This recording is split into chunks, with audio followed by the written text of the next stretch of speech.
Healthy டின்னர்னால் ரொம்ப நேரம் ஆகும், டேஸ்ட் இருக்காது அப்படின்னு நினைக்கிறீங்களா? அது ஒரு மித்து தான். 10 நிமிஷத்துலேருந்து 15 நிமிஷத்துக்குள்ளே ரெடி ஆகும் சூப்பரான டின்னர் ரெசிபி இந்த வீடியோவில் நம்ம பார்க்கலாமா? இந்த ரெசிபி உடல் எடையை கட்டுப்படுத்தவும் நீண்ட நேரம் வயிறு நிறைந்த உணர்வையும் தரும். யுனிக்கான ரெசிபிஸ் உங்களுக்கு வேணும்னா எங்களுக்கு இன்ஸ்டாலேயே நீங்கள் கமெண்ட் பண்ணிங்கன்னா நாங்கள் நிறைய ரெசிபிஸ் உங்களுக்கு போடுவோம். எங்களோட இன்ஸ்டா ஐடி வந்து எங்களோட டிஸ்கிரிப்ஷன் பாக்ஸில் உங்களுக்கு நான் கொடுக்குறேன். ராகி 1 கப்பு,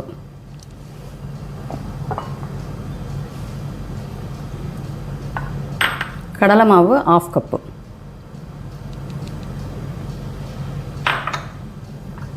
வெந்தயக்கீரை அது ஒரு 1/2 கப்பு,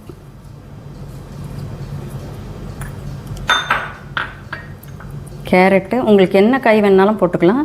நான் கேரட், பீன்ஸு, வெந்தயக்கீரை போட்டிருக்கேன். இதில் நீங்கள் கேரட்டை திருவி போட்டிருக்கீங்களே, திருவி தான் போடணுமா இல்லை கட் பண்ணி போடலாமா? இல்லை, கட் பண்ணி போட்டால் கொஞ்சம் பெருசு பெருசாக இருக்கும், அதனால் திருவி போட்டிருக்கேன். ஓகே. பீன்ஸ் வந்து அந்த மாதிரி திருவ முடியாது, அதை கொஞ்சம் சின்ன சின்னதாக கட் பண்ணியிருக்கேன். சரி சரி. நீங்கள் இவ்வளோ காய்கறி சேர்க்குறத பார்த்தா நல்லா நியூட்ரிஷியஸாக இருக்கும் போல இருக்கு உங்கள் டிஷ்ஷு. ஆமாம், ரொம்ப நல்லாயிருக்கும், ரொம்ப டைஜஷனுக்கு நல்லது, ஹெல்த்தியாகவும் இருக்கும். ஆனியன் வந்து சின்ன ஆனியன், அதில் சின்ன சின்னதாக கட் பண்ணி அதில் போட்டுக்கோங்க. தயிர் வந்து ஒரு 1/2 கப்பு,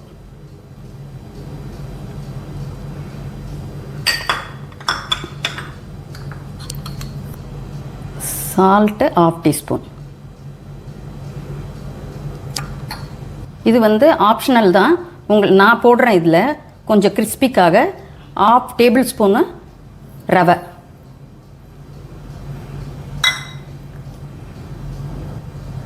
ஒரு பச்சை மிளகாய் நம்ம காரத்துக்கு ஏற்ற மாதிரி 1 2 நீங்கள் எப்படி வேணாலும் போட்டுக்கலாம். நான் 1 போட்டிருக்கேன்.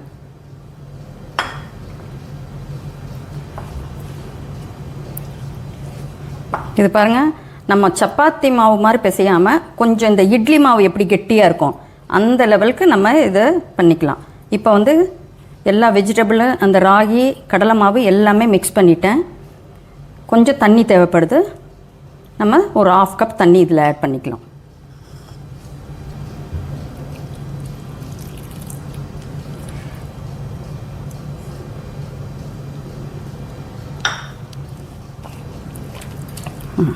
இந்த லெவல் இருந்தால் போதும். இந்த பாருங்கள், இந்த லெவல் கெட்டியாக இருக்கணும், ரொம்ப தண்ணி பண்ணிடாதீங்க, அப்புறம் தோசை மாதிரி தான் வரும்.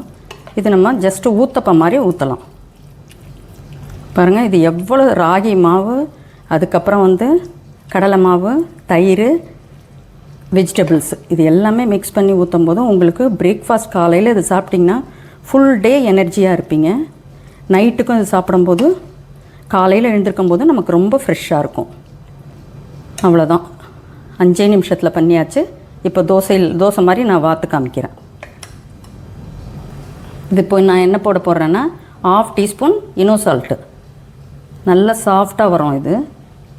இனோ சால்ட் வந்து உங்களுக்கு வயிற்றுக்கும் நல்லது தான், டைஜஷனுக்கும் நல்லது.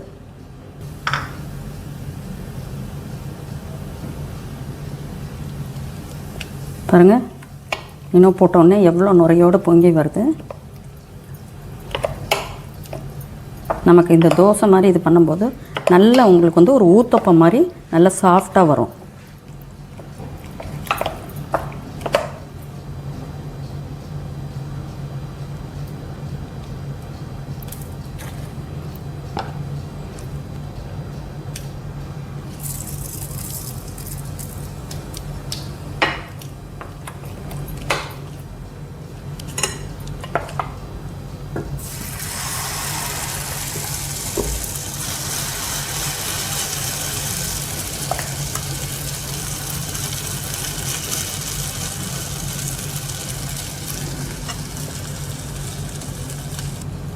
இப்போ பாருங்கள், இந்த லெவல் நம்ம ஊற்றணும்.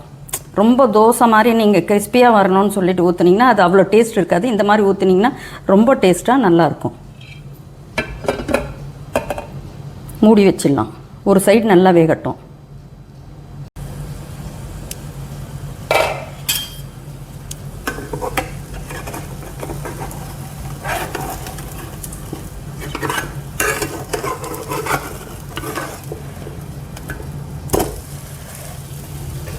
இப்போ பாருங்கள், சூப்பரான ராகி வெஜிடபிள் தோசை ரெடி ஆயிடுச்சு.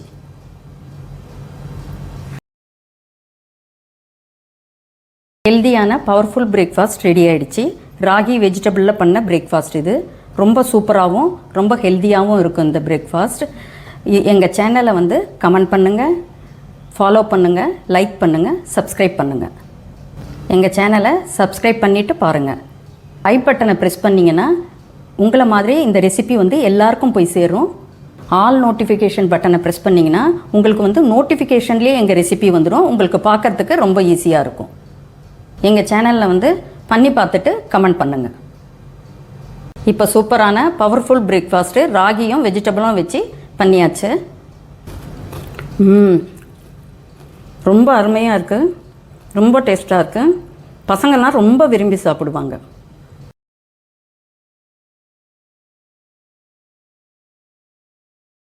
இது